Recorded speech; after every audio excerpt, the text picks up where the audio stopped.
When you specify a property in CSS, you set its value. How do you know what possible values are allowed for a specific property? Do you just guess? Now that is where value types come in.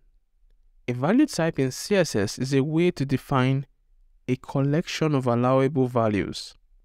Sometimes value types are referred to as data types. They mean the same thing and they are used interchangeably. One popular value type is color. So for any property that has a value type of color, you can use any available color values for that property. So it could be a simple keyword like blue, black. It could be hex or RGB value. There are other value types and we will treat them in coming lessons.